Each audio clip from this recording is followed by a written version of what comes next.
Wherever you are, welcome to another of my takes on China, and I've been pondering a question for a long time. I've long been a student of behavioral psychology, and it causes me to ask myself quite often, why do people do what they do, especially when it's different from what I would do in the same set of circumstances? So today I'd like to consider and give an opinion-based answer on a question that comes up a lot. Why do people think China is failing? Or perhaps the question should be, why do so many people want to believe or continue to believe China is failing when it's not? The very simple and short answer is just a few words: because they're racist losers. However, from a psychology standpoint, there's a lot more to this than just the fact that they are racist or losers or both. Why are they racist, for example, could be the subject of at least a 6-month dissertation and even a longer doctoral thesis process. Perhaps one day I'll start that process, but for now I'm going to settle with a shorter piece based on my own observations. Despite there being so many people who want it to happen, China is not failing. It's no longer surging the way it did 30 years ago, but it's still steadily growing, overcoming challenges along the way, and improving lifestyles as it does so. China is doing better than every one of its peers, other than India, which is growing at a pretty good rate of knots itself. All other major economies in the world, including the USA, are growing at less than half of China's. Again, much to the consternation of many people who disagree. But it's true. Most of them would be the same people wishing failure upon India too. But this is anecdotal. It's borne out by my X account and the people who challenge me there and other social media accounts. These critics are for the most part white males. There are some but very few white females with the same kinds of reports, but the other large group appears to be ethnically Chinese females, many of whom were actually educated in China, grew up here, and had parents wealthy enough to send them overseas to Western universities, where unfortunately they've disappointed both their parents and the country that somehow provided the means from which they were able to get and finance that education. Some of them have made a successful living out of being wrong, being proven by both time and reality to have been wrong over and over again. I remember recently with the Xiaohongshu phenomenon, YouTube hosts such as Chris Chappell, Falun Gong's mouthpiece, Winston Sterzel, better known as Serpent ZA, and his sidekick, all white males, all complaining that there were less followers, less views, and of course, less income, suggesting that YouTube was suppressing them. Google, they asserted, was being influenced by the dreaded CCP. What had really happened was that so many people had found an alternative to TikTok because they were of the belief that TikTok would be banned. It wasn't. It still isn't. When they found Xiaohongshu, they realized China wasn't what they thought it was. And there are two major takeaways from this. One is that it proves they're not racists. They're merely misinformed. And the other is that people like myself and many others who support China have been exonerated and found to be truthful after all. There's a third point to take away, and that is that despite this, many hundreds of thousands stayed with those misinformers. Why would they do that? How these myths sustain themselves should be the question that we ask. When academics such as Adrian Zenz and Gordon Chang are constantly proven wrong, how is it that they're constantly put in the position and invited to double down on their errors and get away with it? When a media personality such as Jennifer Jiang, who has predicted many times over that Xi Jinping is either sick, dead, or overthrown, is constantly proven wrong, how does she get to keep her job?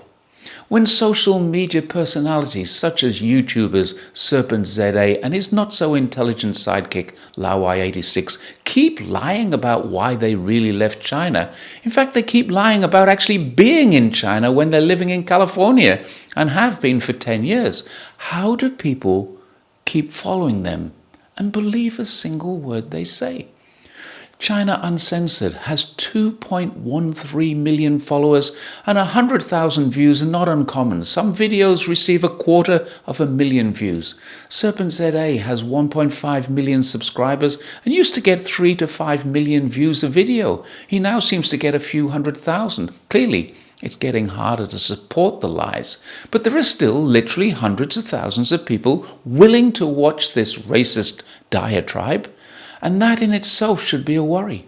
His China show, where he teams up with equally racist but less intelligent Matthew Tai, who uses the disgusting name of Sea Milk, has over 365,000 subscribers, proving that there is a market for people who want to see China fail. Every disaster is gloated over. Every crime is embellished to become a national problem. Every social media complaint is enhanced to prove to their viewers that China is a terrible, dystopian, authoritarian, and mismanaged country. And if recent shows are any guide, 250,000 people lap it up as if it were true. It's not. If I'm lucky, 20,000 people will see this, and 9 out of 10 of them will believe me. What's really interesting is that these people have all fallen into the same pattern. Lie about China, promote deals that enrich themselves, sell merchandise, usually with 1 day left before this sale ends, extended by one more last day, and promote Patreon accounts where viewers can be paid, they can pay to be lied to more. It's a very lucrative business. The one thing that keeps it lucrative is a lack of critical thinking. It isn't racism, although indeed there is some of that, but it's a very simple case of poor education. People don't question their sources. Instead, they readily accept stories as true. When Jennifer Jiang tells me on X that Xi Jinping has been disappeared again, I question her sources. There were rumors online recently, stoked by Ms. Zhang, of a military coup on the streets of Beijing. But where was the critical thinking? There actually is a military coup on the streets of Washington, D.C. right now. There are troops patrolling the streets. There is a curfew in place. There is massive crime being countered by military rather than civilian police. And while all this is going on, someone showed a photograph of a military vehicle in Beijing, and the Twitterverse erupted with the news that finally the dreaded CCP was about to fail.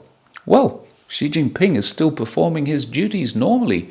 Yesterday he met with President Putin and also Prime Minister Modi, both of whom have recently ignored US invitations and are in China to meet with 20 or so other world leaders at the Shanghai Cooperation Organization in Tianjin, not Beijing. This is important. Also equally important is that Putin will remain here to commemorate the end of World War II with China's military parade. Wait a moment. Did I just say there is a military parade in Beijing? But just last week there was talks of a coup and military on the streets of Beijing. That was because they're practicing for that huge military parade.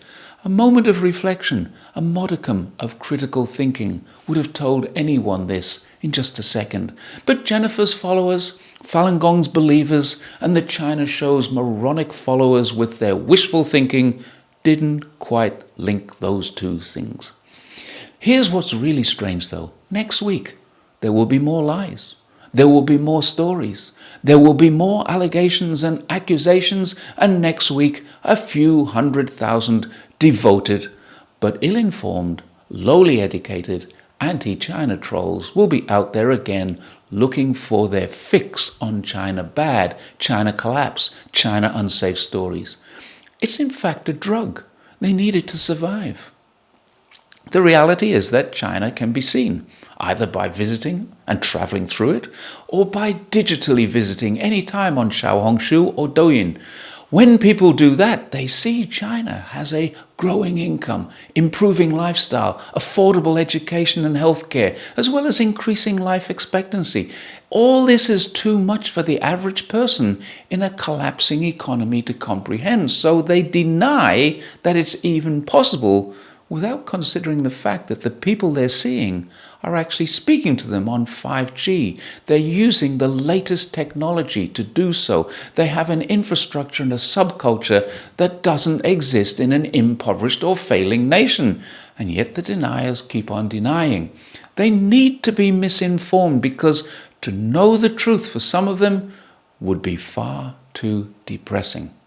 The consequences of ill-educated people finding out they've been lied to might be violence against the liars, protests against the government which created and supported the lies, and could even lead to mental breakdowns, self-harm, and perhaps even suicides.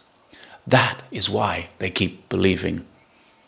I'm sorry, but it is a mental problem. Thanks once again for watching My Take on China. Please don't forget to like, share, subscribe, and I will see you next time. Bye for now.